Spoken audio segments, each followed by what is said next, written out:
Gold, trusted gold buyers. మీరు తాకట్టు పెట్టిన బంగారాన్ని విడిపించి ఈ రోజు ఉన్న మార్కెట్ ధరకు కొనబడను. తెలంగాణ జాగృతి అధ్యక్షురాలు కవిత గారు మనతో పాటు ఉన్నారు. ఒకసారి మాట్లాడే ప్రయత్నం చేద్దాం. మ్యామ్ ఇప్పుడే ఐ థింక్ మీరు మీటింగ్లో ఉన్నప్పుడు అందినటువంటి అప్డేట్, కేసీఆర్ గారికి సిట్ నోటీసులు జారీ చేసింది ఫోన్ ట్యాపింగ్ ఇష్యూలో. ఆల్రెడీ హరీష్ రావు, కేటీఆర్ అండ్ తర్వాత సంతోష్ రావు వెళ్ళారు. ఇప్పుడు కేసీఆర్కి నోటీసులు జారీ చేశారు. మీరు ఎక్స్పెక్ట్ చేశారా? అంటే నేను ఒకటి మాత్రం క్లియర్గా ఎక్స్పెక్ట్ చేశానండి. మున్సిపల్ ఎన్నికలు వచ్చాయి కాబట్టి దీనికోసం రేవంత్ రెడ్డి గారు బాగా ఈ అంశాన్ని వాడుకుంటారని ఎక్స్పెక్ట్ చేశాను. ఆ వాడకంలో భాగంగానే కేసీఆర్ గారికి నోటీసులు వచ్చినాయని చెప్పి నేను అనుకుంటున్నాను. ఇన్ని రోజులు 2 ఏళ్ల నుంచి మీరు నోటీసులు ఇచ్చిన వాళ్ళు మీకు చెప్పిన జవాబులు, దాంతో మీరు ఏం చేశారో చెప్పాలి. ఇంతవరకు ఏం చెప్పలేదు కదా. నోటీసులు ఇచ్చుకుంటూ పోయినారు ప్రతి ఒక్కరికి. అసలు చర్యలు ఉంటాయా లేదా తెలియదు, బాధ్యులు ఎవరన్నది కనిపెట్టారా లేదా తెలియదు. సో టీవీ సీరియల్ లెక్క 2 సంవత్సరాల నుంచి ఈ సిట్టు నడుస్తూ ఉంది. దానిలో భాగంగా రాజకీయంగా వాడుకోవడానికే ప్రతి ఒక్కరికి నోటీసులు ఇస్తున్నారని నేను అనుకుంటున్నాను. రిజల్ట్ రావాలి, కరెక్ట్ ట్రాన్స్పరెంట్ వేలో ఇన్వెస్టిగేషన్ జరగాలని నేను కోరుకుంటున్నాను. మీ ఫ్యామిలీ ఫోన్ ట్యాప్ అయింది కూడా మీరు డైరెక్ట్గానే ఆరోపణలు చేసిన నేపథ్యంలో, ఒకవేళ నిజంగానే మీ ఫ్యామిలీ వాళ్ళే ఒకవేళ ట్యాపింగ్లో ఇన్వాల్వ్ అయి ఉంటే what will be your reaction? తెలీదమ్మా, అన్ఫార్చునేట్లీ ఇటువంటి సిచ్యువేషన్ వచ్చింది. ఈ విషయం తెలిసినప్పటి నుంచి కూడా నేనే చాలా బాధలో ఉన్నాను. బట్ జరిగింది, నేను చేయడానికి ఏం లేదు. బాధపడి కుటుంబం కూడా అంత భయంకరంగా విచ్ఛిన్నమైన పరిస్థితి మీరు చూస్తూ ఉన్నారు. సో ఈ అంశంలో అల్టిమేట్గా నేను కోరుకునేది ఒకటే, నాలాగా ఎంతోమంది బాధితులు ఉన్నారు, వారికి న్యాయం జరగాలని కోరుకుంటున్నాను. సిట్ నోటీసులు మీకు కూడా జారీ చేస్తుంది, మిమ్మల్ని కూడా రమ్మని చెప్తుంది అని ఒక ప్రచారం అయితే జరిగింది. అట్లా ఒకవేళ ఇస్తే ఫ్యాక్ట్స్ ఏముంది తెలీదమ్మా. ఇస్తే చూద్దాము, వాళ్ళు ఇస్తారో లేదో కూడా తెలియదు. ఆ ఇన్వెస్టిగేషన్ ఎడిపోతుందో కూడా తెలియదు. ఇచ్చినప్పుడు ఆలోచిద్దాం, ఇస్తే వెళ్తాం. Thank you. ఇప్పుడు మున్సిపల్ ఎన్నికల్లో మీరు పోటీ చేయబోతున్నారు. ఎన్ని సీట్స్లో పోటీ చేయబోతున్నారు? డైరెక్ట్గా జాగృతి పోటీ చేయడం లేదు.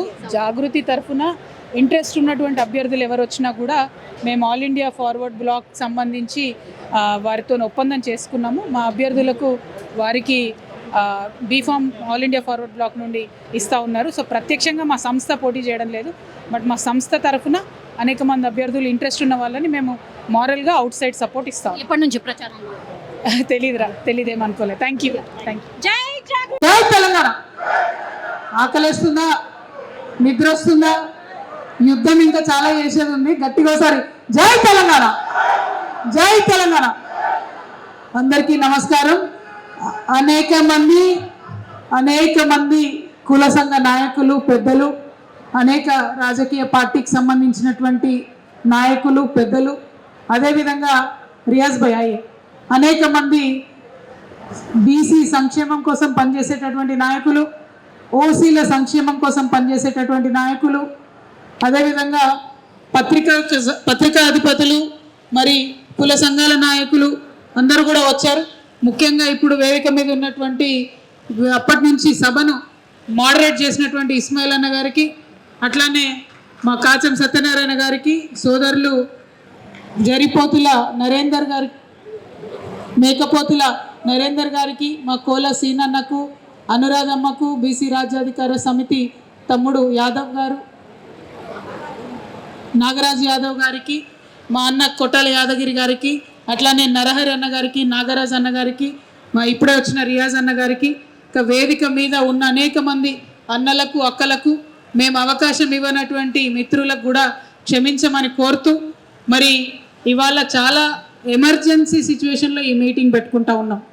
ఎమర్జెన్సీ అనే పదం నేను కావాలనే వాడుతూ ఉన్నాను. ఈ అంశాన్ని దయచేసి బీసీ బిడ్డలు ప్రత్యేకించి గమనించాలి, ఓసీ బిడ్డలు కూడా మరీ ప్రత్యేకించి గమనించాలి. ఈ మీటింగ్ ఇవాళ పెట్టుకున్నామంటే మన దేశంలో ఉన్నటువంటి జనాభాను లెక్కించేటటువంటి సందర్భం వచ్చింది. మరి జనాభా లెక్క అనంటే ప్రతి ఒక్కరం కూడా అందులో ఉండాలనుకుంటాం. ఏ ఒక్కరం కూడా మన పేరు మిస్ అయితే అగౌరవంగా భావిస్తాం. మరి అటువంటి జనాభా లెక్కల ఎక్సర్సైజు ఈ దేశంలో చట్టం ప్రకారం 10 సంవత్సరాలకు ఒకసారి జరగాలి. 2011లో జరిగింది, తర్వాత 2021లో జరగాలి, కానీ జరగలేదు. లేట్ అయింది, కోవిడ్ అన్నారు, అదన్నారు, ఇదన్నారు, ముందుకు జరుపుకుంటూ పోయిండ్రు. ఫైనలీ ఇప్పుడు జరుగుతున్నది. ఇప్పుడు జరిగే కన్నా ముందు మరి భారతీయ జనతా పార్టీ ఒక మాట ఇచ్చింది, అన్ని కులాలను మేము లెక్క పెడతామని చెప్పి. నేను చాలా సంతోషపడ్డా. ఎందుకంటే బీసీ వర్గాలతోని అదేవిధంగా ఎన్నో సర్టిఫికెట్లు రాని సమస్యలు చెప్పుకుంటూ ఉంటారు మా దగ్గరికి ఒక ప్రజాప్రతినిధులు వచ్చి. మరి ఆ సర్టిఫికెట్లు రానటువంటి అనేక డిఎన్టీ కులాలు, ఎంబీసీ కులాలు, మరి ఇప్పుడు ఈడబ్ల్యూఎస్ వస్తున్నటువంటి వాళ్ళకు, అగ్రవర్ణాల్లో ఉన్నటువంటి వాళ్ళకు కూడా సర్టిఫికెట్లు వస్తలేవు. అనేక మంది ఈ సమస్యలతోని మా దగ్గరకు వచ్చినటువంటి సందర్భాన్ని మరి నేనైతే ఒకటే సొల్యూషన్ అనుకున్నా, జనాభా గణన జరగాలి, అందులో కేటగిరీలు ఉండాలి, ఆ కేటగిరీలో సబ్ కేటగిరీలుగా కులాలు ఉండాలి. అంటే కేటగిరీస్ ఏమేమి ఉండాలి? SC, ST, OBC and EBC అన్ని కేటగిరీలు ఉండి అందులో సబ్ కాస్ట్లు, కులాలు అన్ని మెన్షన్ చేస్తే ప్రతి ఒక్కరికి కూడా రిప్రజెంటేషన్ వస్తుంది. ప్రతి ఒక్కరిని కూడా ఈ దేశము, ఈ కేంద్ర ప్రభుత్వం గౌరవించినటువంటి భావన వస్తుంది. ఆ నమ్మకంతో ఉంటే మనం మరి సెన్సస్ జరుగుతుంది, కాస్ట్ సెన్సస్ జరుగుతుందని ఆ కాన్ఫిడెన్స్తో ఉంటుంది. కానీ ఎప్పుడైతే కేంద్ర ప్రభుత్వానికి సంబంధించినటువంటి గెజెట్ వచ్చిందో దాన్ని తెలంగాణ జాగృతి నుండి మేము క్షుణ్ణంగా పరిశీలించడం జరిగింది. పరిశీలించిన మీదట మాకు అర్థమైంది ఏంటంటే తీవ్రమైనటువంటి కుట్ర భారతీయ జనతా పార్టీ మరి చేస్తూ ఉన్నది. దేశ ప్రజలందరినీ కూడా మోసం చేస్తూ ఉన్నది. ఎస్సీ ఎస్టీలను అంటే వాళ్ళు రిమూవ్ చేయలేరు, ఎందుకంటే ఆనాడే అంబేద్కర్ గారు రాజ్యాంగంలో పెట్టించారు కాబట్టి ఆ రక్షణ కవచం ఉంది కాబట్టి వారిని టచ్ చేయలేరు. కానీ బీసీలైనా, ఎకనామికలీ బ్యాక్వర్డ్ ఉన్నటువంటి ఇతరులైనా కూడా మరి ఆ రక్షణ కోల్పోయింది. ఏం వాగ్దానం చేసింది భారతీయ జనతా పార్టీ? కుల గణన చేస్తామన్నది. ఇవాళ ఏమి ఇచ్చిండ్రు గెజెట్లో? ఎస్సీ, ఎస్టీ అండ్ అదర్స్ అంటే ఏ కమ్యూనిటీ? ఎన్ని కులాలు ఉన్నాయి ఈ దేశంలో? 4000 పైచిలకు కులాలు ఉన్నాయి ఈ దేశంలో. ఒక్కొక్క రాష్ట్రంలో ఒక్కొక్క కులం ఉంటుంది, ఒక్కొక్క రాష్ట్రంలో ఒక్కొక్క రకమైన పేరు ఉంటుంది. అంటే అన్ని కులాలు కలిపి నువ్వు లెక్క పెడితే ఆ లెక్కలు ఎప్పుడు తేలాలి? ఒక జోక్ ఉంటుంది, ఒక ఆయన ఉంటాడు, ఒక ఆయన పాపం పోతుంటే తవ్వంట అనుకోకుండా ఒక దీపం దొరికితే ఆ దీపాన్ని ఇట్లా అంటాడు. అనగానే ఒక జీని వస్తారు లెక్కలు, భూతం. ఆ భూతం ఏంటిదంటే పని భూతం అన్నట్టు. ఆ పని భూతం ఆయన ఎంట పడుతుంటుంది, నాకు పని చెప్పు, నాకు పని చెప్పు, నాకు పని చెప్పు అని. అంటే ఆయన ఏం చేస్తాడంటే ఇక పోయి ఆకాశంలో చుక్కలు లెక్క పెట్టరాపు అంటాడు. పోతుంది 1 minute మళ్ళీ వెనకకు వస్తుంది, నాకు పని చెప్పు మళ్ళీ అంటాడు. అంటే సముద్రంలో నీళ్ళు ఎన్ని ఉన్నాయో లెక్క పెట్టరాపో, పోయి మొత్తం లెక్క పెట్టొచ్చి చెప్తాడు. ఇసుక ఎంత ఉందో లెక్క పెట్టరాపో భూమి మీద అంటాడు, మొత్తం లెక్క పెట్టి చెప్తాడు. ఈయనకు అర్థం కాదు ఏం చేయాలరా నాయన, దీని పనిభూతం నాయంట పడ్డదని. అనగానే ఇట్లనే పోతుంటే మా కాచం సత్యనారాయణ లాంటి ఒక మంచి మిత్రుడు దొరుకుతాడు. అన్న దీన్ని ఏం చేయాలన్న, ఏదన్నా పని చెప్పు దీనికి అంటే, అన్న హుషారు, బాగా ఐడియాలు ఉంటాయి, పని చెప్తాడు. ఏంటంటే మంచి పొడవు తాటి చెట్టు చూపించి ఇగో ఈ చెట్టు ఎక్కువ మళ్ళీ దిగు, నీకు ఇదే పని అంటే ఎక్కుడు దిగుడు అదే పని అన్నట్టు. ఆ భూతం అక్కడనే, పని భూతం అక్కడనే శాశ్వతంగా ఉండిపోతుంది. ఇవాళ జనగణన కూడా అట్లనే చేస్తున్నారు. 2011లో కాంగ్రెస్ ప్రభుత్వం ఏవైతే తప్పు చేసిందో ఆనాడు 4500 కోట్లు ఖర్చు పెట్టి కులగణన చేస్తామని ఏదైతే చెప్పిండ్రో, చేయకుండా మోసం చేసిరో, అచ్చంగా అదే పద్ధతిలో ఇవాళ 11,000 కోట్లు ఖర్చు పెట్టి భారతీయ జనతా పార్టీ కూడా అదే పని చేస్తుంది. అంటే ఏంటన్నట్టు ఆ భూతం లెక్క కులాల పేర్లు రాసుకుంటూనే ఉండుర్రి, లెక్క పెడతానే ఉండుర్రి, ఎవ్వరికి సర్టిఫికెట్ రాదు, ఎవ్వరికి రిజర్వేషన్ రాదు. I'm asking Bharatiya Janata Party government, we want to be recognized first recognition then reservation. If you are not recognized in this country, if you cannot count me as a part of the citizens of this country, how will you give me any recognition? How will you give me any reservation? నాకు వచ్చే benefits తర్వాత ముందు నన్ను గుర్తించు, నన్ను లెక్క పెట్టు. నువ్వు నన్ను లెక్కనే పెడతలేవంటే నేనంటే నీకు లెక్కలేనట్టే కదా. ఈ విషయం ఇవాళ ప్రతి ఒక్క కమ్యూనిటీ వాళ్ళం ఆలోచించుకోవాలి. అది ఎస్సీ, ఎస్టీ, బీసీ, ఓసీ అందరం కూడా ఆలోచించుకోవాలి. ఎందుకు లెక్క పెట్టరాదు? బిగ్ డేటా జరుగుతుంది, ఆర్టిఫిషియల్ ఇంటెలిజెన్స్ వచ్చింది, 1000 కోట్ల లెక్కలు ఒక్క నిమిషంలో చేసే పెద్ద పెద్ద కంప్యూటర్లు వచ్చినాయి. మరి దేశ జనాభా లెక్క పెట్టరాదా? ఒక పద్ధతిగా లెక్క పెట్టరాదా? ఇంకొక కుట్ర జరుగుతూ ఉంది ఇక్కడ, దయచేసి గమనించాలి. బీసీలలో ఒక కులం ఉందనుకుందాం, పద్మశాలి కులం. అందులో 23 ఉపకులాలు ఉంటాయి. పద్మశాలి కులము, ఆ ఉపకులాలు అన్ని కలిపి లెక్క పెడితే సంఖ్య ఎక్కువ వస్తుంది, పొలిటికల్ రిజర్వేషన్ ఎక్కువ ఇచ్చే అవకాశం ఉంటుంది. నేను విద్యా ఉద్యోగాల గురించి మాట్లాడితే రాజకీయాల్లో చెప్తా ఉన్నాను. కానీ ఇప్పుడు బీజేపీ పెట్టినటువంటి దాని ప్రకారం కులం అని ఉన్నది అంతే. మనిషికి ఎవరికి ఏదొస్తే ఆ కులం రాసుకుంటారు. పద్మశాలిలో ఉన్న ఉపకులం మొత్తం పేరు రాయగలుగుతారా? ఉపకులం పేరు రాస్తారు. ఆ లెక్క పద్మశాలికి వస్తుందా? యాదవులలో కూడా అదే పరిస్థితి, ముదిరాజులలో కూడా అదే పరిస్థితి, గంగపుత్రులలో కూడా అదే పరిస్థితి, వెల్మలలో కూడా అదే పరిస్థితి, రెడ్లలో కూడా అదే పరిస్థితి, ఎస్సీలో కూడా అదే పరిస్థితి, ఎస్టీలో కూడా అదే పరిస్థితి. అంటే ఇది ఏంటంటే ఆ పని భూతం చెట్టెక్కదిగా పని అన్నట్టు కులాల పేర్లు రాయాలి, పంచాయతీ పెట్టాలి, టైంపాస్ చేయాలి, ఎన్నికలలో కోవాలి, గెలవాలి, మళ్ళీ గద్దెనెక్కాలి. ఇంతకు మించి లాభం చేసే ప్రయత్నం భారతీయ జనతా పార్టీ చేస్తలేదు. కాకపోతే ఇప్పుడు జరుగుతున్నటువంటి కులగణనలో ఫస్ట్ ఫేజ్లో దాదాపు 1 సంవత్సరం పాటు హౌస్ హోల్డ్ సర్వే జరుగుతుంది. ఇండ్లెన్నునే లెక్క పెడతారు. అంటే ఈ 1 ఇయర్ లోపల మనందరం కలిసి పోరాటం చేస్తే ఆ కాలం ఏదైతే ఉందో ఓబీసీ, ఓసీ, ఈబీసీ ఈ కాలాలన్నీ కూడా యాడ్ అయ్యేటటువంటి అవకాశం ఉంది. ఈ 11 నెలల సమయం మనం పోరాటం చేయకుండా టైంపాస్ చేస్తే మళ్ళా 10 ఏళ్లకు సెన్సస్ జరుగుతుంది, ఇప్పట్లో జరగదు. అంటే మళ్ళా 10 సంవత్సరాలు బీసీలకు రిజర్వేషన్ లేదు, బీసీలకు సర్టిఫికెట్లు రావు, ఈడబ్ల్యూఎస్ ఏదైతే ఇప్పుడు వస్తున్నాయి అనుకుంటున్నారో ఆ సర్టిఫికెట్లు కూడా రావు. ఇది ఒక్కరి మీద కుట్ర కాదు, అందరి మీద కుట్ర జరుగుతుంది. కాబట్టి అందరం కలిసి పిడికిలు బిగించి పోరాటం చేస్తే అది మారే అవకాశం ఉంటుంది. కాబట్టి తెలంగాణ జాగృతి మరి అందరికన్నా ముందు ఈ విషయాన్ని గమనించి ఈ రౌండ్ టేబుల్ సమావేశం ఏర్పాటు చేయడం జరిగింది. మా పేరులోనే జాగృతి ఉంది, జాగృతి అంటేనే మేల్కొల్పడం. కాబట్టి ఇవాళ నేను చేతులు జోడించి శిరస్సు వంచి తెలంగాణ యావత్ సమాజాన్ని కోరుతా ఉన్నాను. జనగణనలో జరుగుతున్నటువంటి కుట్రను దయచేసి గమనించండి. ఈ కుట్ర జరుగుతున్నదన్న విషయాన్ని మనందరం కూడా మన కుల సంఘాల్లో, మన అసోసియేషన్స్లో, ఎంప్లాయీస్ యూనియన్స్లో, టీచర్స్ యూనియన్స్లో, స్టూడెంట్స్ యూనియన్స్లో ఇవన్నీ కూడా చర్చ పెట్టాలి, గ్రామ స్థాయిలో చర్చ పెట్టాలి. రేపు మున్సిపల్ ఎన్నికలు జరుగుతూ ఉన్నాయి, ఎన్నికలలో చర్చ పెట్టాలి. ఎన్నికలలో ఇది ఎజెండా ఐటమ్ అయితేనే పొలిటికల్ పార్టీస్ భయపడతాయి. అది బీజేపీ కావచ్చు, కాంగ్రెస్ కావచ్చు, బీఆర్ఎస్ కావచ్చు, రేపు పొద్దున జాగృతి పొలిటికల్ పార్టీ అయితే మేమైనా కావచ్చు, ఎన్నికలలో అజెండా అయితేనే పొలిటికల్ పార్టీస్ భయపడతాయి. కాబట్టి ఈ మున్సిపల్ ఎన్నికలలో దీన్ని ఎజెండా చేద్దాం, రాబోయే ఎంపీటీసీ, జెడ్పీటీసీ ఎన్నికల్లో దీన్ని ఎజెండా చేద్దాం. అప్పుడే పొలిటికల్ పార్టీస్ భయపడతాయి, దిగొస్తాయి, ఆ కాలం అనేటటువంటిది పెడుతుంది. తద్వారా మనకు ఒక మంచి మార్పు వచ్చే అవకాశం ఉంటుంది. నేను ఒక సాఫ్ట్వేర్ ఇంజనీర్గా చెప్తా ఉన్నా, ఒక సామాజిక కార్యకర్తగా చెప్తా ఉన్నా, డేటా ఈజ్ డిగ్నిటీ. డేటాలో ఉంటే మన పేరు ఆ సూచీలో ఉంటే అది గౌరవం. శంఖంలో పోస్తే తీర్థమైనట్టు ప్రభుత్వ సూచీలో మన పేరు ఉంటే, మన కులం పేరు ఉంటేనే అది గౌరవం. ఆ గౌరవాన్ని మన నుండి దూరం చేయడానికి జరుగుతున్నటువంటి ఈ కుట్రను ఖచ్చితంగా ఛేదించాల్సినటువంటి అవసరం ఉందని ఈ సందర్భంగా నేను తెలియజేస్తా ఉన్నా. దీనికి ఇంకొక వైపు దయచేసి ఆలోచించాలి మనం. ఇవాళ భారతీయ జనతా పార్టీ ఇంత కుట్ర చేస్తుంటే పొద్దున్న లేస్తే రాజ్యాంగం పట్టుకొని తిరిగేటటువంటి కాంగ్రెస్ పార్టీ నాయకులు ఎందుకు ఇంతవరకు దీని మీద మాట్లాడతలేరు?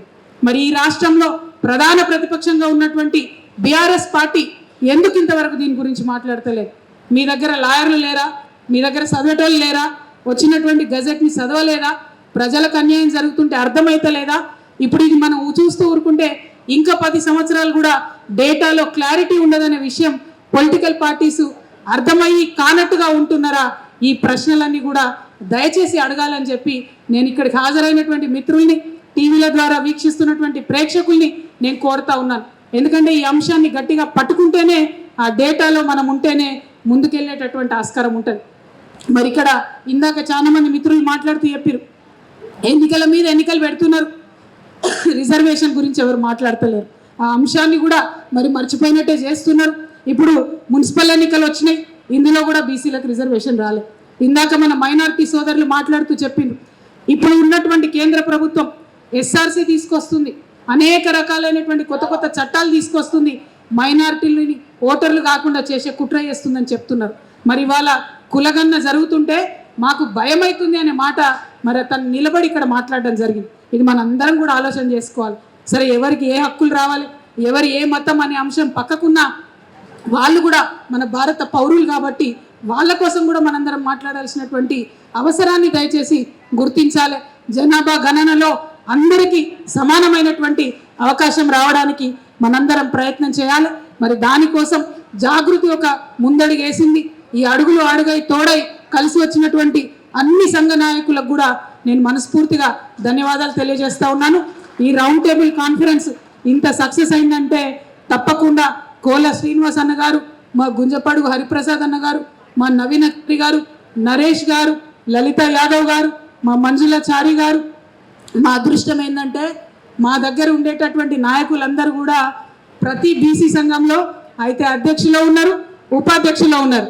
మన వాళ్ళందరూ కూడా కండువాలు వేసుకొని మాట్లాడుతుంటే మా సంఘ సభ్యులందరూ కూడా నాకు ఎంత గర్వంగా అనిపిస్తుందంటే, మీరు ఒక్కొక్క వ్యక్తులుగా ఒక్కొక్క లక్షలాది సమూహాన్ని రిప్రజెంటేటివ్స్గా మీరు ఇవ్వాలి అందరు ఇక్కడ ఉండడం అన్నది చాలా సంతోషం. మరి జాగృతిలో ఉండేటటువంటి ఈ నాయకత్వం అంతా కూడా మరి కేంద్ర ప్రభుత్వం తన నిర్ణయాన్ని మార్చుకొని బీసీ కాలం పెట్టేంత వరకు కూడా పోరాటం చేయడంలో మడమ తిప్పకుండా పనిచేయాలని చెప్పి జాగృతి నాయకులకు కార్యకర్తలకు పిలుపునిస్తూ మరి సెలవు తీసుకుంటా ఉన్నాను. Thank you. జై తెలంగాణ, జై జాగృతి. దేశంలో మండల్ కమిషన్ చూసాం. మండల్ కమిషన్ చుట్టూ ఉన్న ఆధిపత్య కుల వర్గ రాజకీయాలను చూసాం. ఒక దేశ ప్రధానిని మండల్ కమిషన్ ముందుకు తెచ్చినందుకు పడగొట్టిన దుర్మార్గపు కుల వ్యవస్థ ఈ దేశంలో ఉంది అని మనం మర్చిపోవద్దు. ఈ సందర్భంగా ఇన్నేళ్ళ ఈ దేశంలో మహిళలకి బీసీలకి జరిగినంత అన్యాయం ఇంకెవరికి జరగలేదు.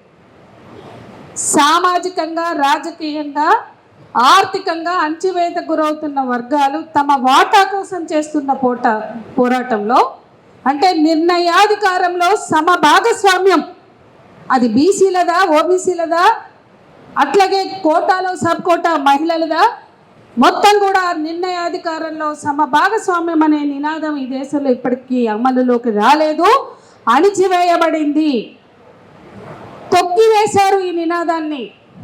ఇక్కడ మనం మర్చిపోకూడని విషయం ఏంటంటే, నాకు బాధగా ఉంది. ఎందుకంటే భారతదేశంలో మహిళా రిజర్వేషన్ల కోసం జరిగిన చర్చలో 96లో 3వ వంతు మహిళా రిజర్వేషన్ 33.3 3వ వంతు మహిళా రిజర్వేషన్ బిల్లు పార్లమెంట్లో ప్రవేశపెట్టినప్పుడు ఆ బిల్లు పట్టుకుని చించి ముక్కలు చేసి ఒక చర్చని లేవనెత్తారు ఈ దేశంలో ఓబీసీలు. శరద్ యాదవ్, లాలూ ప్రసాద్, ములాయం సింగ్ తదితరులు ఓబీసీ మైనారిటీ సవరణ లేకుండా మహిళా బిల్లుని ఒప్పుకోమన్నారు. ఏ బిల్లుకు లేని ఏకాభిప్రాయం మహిళా బిల్లుకే వంకబెట్టి అప్పటి నుండి ఇప్పటి వరకు ఆ బిల్లుని బుట్ట దాఖలు చేశారు. నిన్నగాక మొన్న ఆ బిల్లుని ఏదో అట్లా కంటి తొడుపు చర్యగా విముక్తి చేశారు. కానీ అది విముక్తి కాదు, అది కూడా జనాభా రిజర్వేషన్లతో ముడిపడి ఉన్నది. జనగణన ఆ బిల్లు ఆమోదించిన దాంట్లోనే క్లాజ్ ఉంది, కండిషన్ ఉంది, జనగణన జరిగినాకనే ఈ బిల్లు అమల్లోకి వస్తుంది. మరి ఇన్నేళ్ళు పెండింగ్లో ఉండి జనగణన కులగణన, ఈ దేశానికి జనగణన అనేది ఒక అర్థం అయితే ఆ అర్థంలో కనపడే ప్రతిబింబం అసమానతల ప్రతిబింబం, ఆర్థిక దోపిడీ, సామాజిక దోపిడీ, అసమానతల వివక్షలకు ప్రతిబింబం కులగణన. ఎవరు కూడా పాలక వర్గాలు ఎవరైనా ఆధిపత్య కుల వర్గ స్వభావం కలిగి ఉంటారు కాబట్టి ఈ దేశంలో కులగణన జరగలేదు. బీజేపీ ప్రకటించింది జనగణన అని, కులగణన లేదు అన్నది. మళ్ళా రాహుల్ గాంధీ వచ్చి కులగణన డిమాండ్ తెస్తే ఇప్పుడు మేము కూడా కులగణన చేస్తామంటున్నారు. ఇవన్నీ నమ్మవలసిన అవసరం లేదు. ఖచ్చితంగా ఇప్పటి వరకు ఈ దేశంలో బీసీలకు జరిగిన అన్యాయం, ఓబీసీలకు జరిగిన అన్యాయం గుర్తుపెట్టుకుంటే, సామాజిక అన్యాయం అణచివేతను గుర్తుపెట్టుకుంటే ఇప్పటికైనా అప్రమత్తంగా ఉండాలి, ఐక్యంగా ఉండాలి. ఇవాళ ఆ చారిత్రక పోరాటం నేపథ్యం ఇవాళ ఒక డిమాండ్గా ఈ మన ముందు పెట్టినటువంటి జాగృతికి అట్లాగే కవితకి నేను అభినందనలు తెలియజేస్తూ నేను ఇంకొక విషయం కూడా చెప్పాలనుకుంటున్నా. ఇది ఎజెండా మీదకి తేవడం ఎంత అభినందించవలసిన విషయమో, అదే సమయంలో అసలు ఆ ఎజెండా మీదకి తెచ్చినప్పుడల్లా మాకు అన్యాయం అంటారు, వాళ్ళకు ఒక పదవి ఇస్తే అన్యాయం అయిపోతుందా? ఆ వర్గాలకు న్యాయం కదా. ఎప్పుడు కూడా మనం చూస్తున్నాం ఈ దేశంలో కారణాలు ఏదైనా ఎస్సీ ఎస్టీ రిజర్వేషన్లు పొందుపరిచారు, మిగతా లేవు. అది రాజ్యాంగ హక్కుగా ఉంటే తప్ప అది ఇచ్చే పరిస్థితి లేదు. మేము మహిళా రిజర్వేషన్లు అప్పుడు కూడా చూసాం. ఓబీసీ మైనారిటీ సవరణ కోసం మండల్ కమిషన్ తర్వాత పార్లమెంటులో జరగవలసిన కృషి, పోరాటం, చర్చ మహిళా రిజర్వేషన్ వచ్చినప్పుడే జరిగింది. చూడండి, 96 తర్వాత అంటే దాని ముందు మండల్ కమిషన్ తర్వాత పార్లమెంటుని స్తంభింపజేసే స్థితిలో బీసీ రిజర్వేషన్ల కోసం పోరాటం జరగలేదు. అది ఎప్పుడు చర్చకు వచ్చిన మహిళా రిజర్వేషన్ బిల్లుకి వచ్చినప్పుడే వచ్చింది. అదొక విషాదం. అంటే ఆ డిమాండ్ లేదని నేను అనను, కానీ ఎక్కడికక్కడ ఒక రాజీ, వాళ్ళకి పదవులు పడేస్తే ఎవరైనా పేర్లు ఎవరికైనా బాధ కలిగించవచ్చు. జాతీయ నాయకులు పెద్ద నాయకులు ఉంటారు, వాళ్ళకి ఒక పదవి ఇస్తే, ఒక ఎంపీలో ఒక పదవి ఇస్తే ఆ సమస్య పక్కకి వెళ్ళిపోతుంది. ఎంత అన్యాయం, ఎన్ని ధర్నాలు ఎన్ని పోరాటాలు జరిగినాయి, కానీ ఇవాళ ఆ సమస్యని ఎవరొచ్చినా పక్కన పడేసే ధైర్యం, అది బీజేపీనా కాంగ్రెసా మరే పార్టీ అయినా పక్కన పడేసే ధైర్యం ఎక్కడి నుంచి చేశారంటే, ఎవరు ఈ డిమాండ్ని ముందుకు తెచ్చినా అది తమ ప్రయోజనాల కోసమే అనేదిగా మారింది. కాబట్టి ఈ స్థితిలో నేను చెప్పదలుచుకుంది ఏంటంటే, 96లోనే మీ అందరికీ కూడా నేను స్పష్టంగా చెప్పదలుచుకున్నా, 96లో ప్రగతిశీల మహిళా సంఘం మహిళా రిజర్వేషన్ బిల్లు పార్లమెంట్లో ప్రవేశపెడితే దేవగౌడ గవర్నమెంట్ ఓబీసీ మైనారిటీ సవరణతో బిల్లు పెట్టాలని ఈ దేశంలోనే మొట్టమొదటిసారిగా డిమాండ్ చేసిన సంఘం మా ప్రగతిశీల మహిళా సంఘం. ఆ రోజు యథాతథమని చెప్పి ఈ రాష్ట్రంలో ఉన్న మహిళా సంఘాల ఐక్య కార్యాచరణ చేస్తే, మళ్ళీ స్వరాజ్యం లాంటి వాళ్ళు, గుజ్జల సరళాదేవి లాంటి వాళ్ళు చాలా పెద్దవాళ్ళు ఉన్నారు అందులో. యథాతథం ముందు రాని, నువ్వే బిల్లు రాని, పెద్ద ఆవిడ మల్లి స్వరాజ్యం నాతో అన్నారు, ముందు ఆ బిల్లును రాని, అట్లా నువ్వు అడ్డుపడితే ఎట్లా అంటే మేము బాయ్కాట్ చేశాం. 96లో యథాతథం కాదు, గీతా ముఖర్జీ ఆ బిల్లుని డ్రాఫ్ట్ చేస్తూ, ఆ బిల్లు వెనుక కూడా 95లో 4th వరల్డ్ ఉమెన్స్ కాన్ఫరెన్స్ జరిగింది బీజింగ్లో. అక్కడ మేము నిమ్నాధికారంలో సమభాగస్వామ్యం ఎజెండాకు తెస్తే, ఆనాటి మానవ వనరుల మంత్రి మాధవరావు సింధియా ఇండియా టీంని హెడ్ చేశారు. దీన్ని మనం పోస్ట్ బీజింగ్ కాన్ఫరెన్స్లో చర్చిద్దామన్నారు. చాలా గొడవ చేసినాం మేము బీజింగ్లో. అయితే పోస్ట్ బీజింగ్ కాన్ఫరెన్స్లో నిజంగానే ఈ అంశం వచ్చింది. సెలెక్ట్ కమిటీని వేశారు గీతా ముఖర్జీని, ఆమె బిల్లు ప్రవేశపెట్టారు. ఆమె బిల్లుని డ్రాఫ్ట్ని ఫైనల్ చేశారు. ఆమె డ్రాఫ్ట్ ఫైనల్ చేస్తూ ఏమన్నారంటే, ఎస్సీ ఎస్టీ రిజర్వేషన్లు ఉన్నట్లే బీసీలకు రిజర్వేషన్లు ఉంటే మహిళలకి అందులో అవకాశం దక్కేది, కానీ మేమేం చెయ్యలేము, రాజ్యాంగంలో ఉన్న రాజ్యాంగ పరిధిలోనే నేను బిల్లుని ప్రవేశపెట్టగలుగుతాను గీతా ముఖర్జీ సిపిఐ సీనియర్ నాయకురాలు చెప్పింది. ఆ తర్వాత ఈ అంశం లాలూ ప్రసాద్ ములాయం సింగ్ సీరియస్గా తెస్తే మేము దాంతో ఏకీభవించి ఇక్కడ యథాతథం అన్న నినాదానికి వ్యతిరేకంగా మేము బాయ్కాట్ చేసి బయటకు వచ్చి ప్రెస్ క్లబ్లో ఆ తర్వాత ర్యాలీ తీసాం. ఆ రోజే వార్త బ్యానర్ హెడ్డింగ్ వేసింది. ఆ తర్వాత 3 సార్లు మేము చాలా పార్లమెంట్ వెళ్ళాం. మైనారిటీ ఓబీసీ మైనారిటీ సవరణతో మహిళా బిల్లు ప్రవేశపెట్టి ఆమోదించాలని. సారీ టు సే అప్పుడు ఏ బీసీ సంఘాలు కూడా మా వెనుక రాలేదు. 3 సార్లు చాలా పార్లమెంట్ ఇచ్చాం. మన ఉమ్మడి ఆంధ్రప్రదేశ్ నుంచి ఎంపీలు ఎంతమంది ఉన్నారో అందరినీ కలిసాం. ఇవాళకి కూడా ఎవరి కోటలో ఉండి మన అంబర్పేటలో ఉంటారు కాంగ్రెస్ హనుమంతరావు గారి ఇంట్లో ఉండి, హనుమంతరావు గారి ఎంపీ క్వార్టర్లో ఉండి, ఆయన కూడా బీసీ కాబట్టి ఆ డిమాండ్ని సపోర్ట్ చేస్తున్నారు. కాబట్టి భారతదేశంలో ఉండే బీసీ నాయకులందరికీ, శరద్ యాదవ్, లాలూ ప్రసాద్, ములాయం సింగ్ అందరికీ మేము మెమరాండాలు ఇచ్చాం ప్రగతిశీల మహిళా సంఘంగా. హనుమంతరావు క్వార్టర్లో ఉండి మేము మొత్తం తిరిగి ఆ రోజు పార్లమెంట్ ముందు ఒక ధర్నా చేశాం. నా బాధ ఏంటంటే, ఇంత పెద్ద ఎత్తున 96 నుంచి చర్చకు తెస్తే బీసీ సంఘాలు కూడా దీన్ని పట్టించుకోలేదు. ఎందుకంటే అది మహిళా రిజర్వేషన్ బిల్లుతో ముడిపడి ఉందని. ఇప్పటికైనా మా డిమాండ్ ఓబీసీ మైనారిటీ సవరణతో మహిళా బిల్లుని ఎట్లా ఓబీసీలకు ఎట్లా జరిగిందో మైనారిటీలు కూడా అట్లాగే జరిగింది. ఇప్పుడే మిత్రులు చెప్పారు, పార్లమెంటులో 8-9% మహిళలు ఉంటే అందులో ఓబీసీ మహిళల్ని వెతుక్కోవడం చాలా కష్టం, మైనారిటీ మహిళల్ని వెతుక్కోవడం చాలా కష్టం. కాబట్టి జనాభాలో ఎవరి వాటా ఎంతో వాళ్ళకి ఆ వాటా ప్రకారం దక్కాలి అనేది రాజ్యాంగ హక్కు. మాకు కార్పొరేషన్లు కావాలి, మాకు ఎవరి ఏ కులం కా కులం మాకు పదవులు కావాలని అడుగుతున్నారు, కార్పొరేషన్లు కావాలని అడుగుతున్నారు. కానీ జనాభా వాటా ప్రకారం వాళ్ళకి హక్కులు ఉన్నాయి, వాళ్ళకి దక్కాలి అని మాట్లాడే స్థితి లేకపోవడం బాధాకరం. ఖచ్చితంగా ఏ ఉద్యమం తెచ్చినా ఆధిపత్య కులాలు వర్గాలు మోపైతాయి, వాళ్ళ డిమాండ్లు కూడా తీసుకొస్తాయి. ఆ కన్ఫ్యూషన్ వద్దు, మనకు అవసరం లేదు. ఆధిపత్య కుల బ్రాహ్మణీయ భావజాలమే ఈ దేశంలో ఈ కులాలను ఇంత దారుణంగా సృష్టించింది, పోషిస్తుంది. బ్రాహ్మణీయ భావజాలానికి వ్యతిరేకంగా పోరాడకుండా కుల విభజన, కుల గణన జరగదు.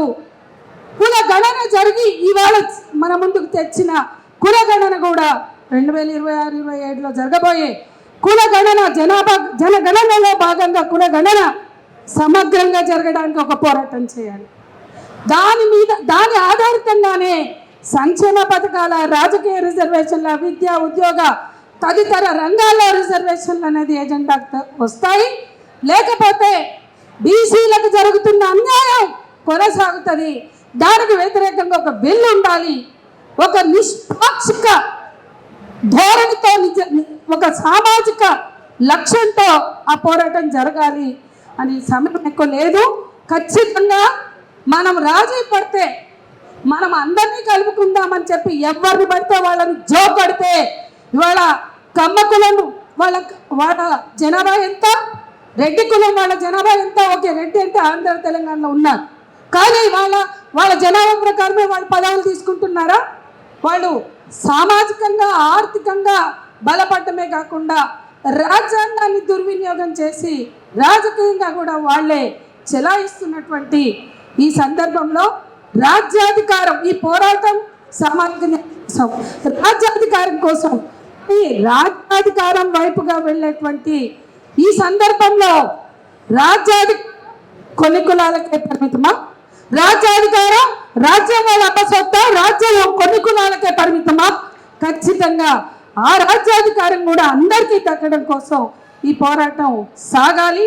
దానిలో భాగంగా వర్గీకరణ జరగాలి, దానిలో భాగంగానే గుణగణన జరగాలని కోరుతూ ఒక సామాజిక న్యాయం కోసం సాగే ఈ పోరాటం ముందుకు తీసుకెళ్ళడానికి అందులో ప్రగతిశీల మహిళా సంఘం కూడా ఖచ్చితంగా ఉంటుందని తెలియజేస్తూ థ్యాంక్ యూ అక్క, థ్యాంక్ యూ వెరీ మచ్.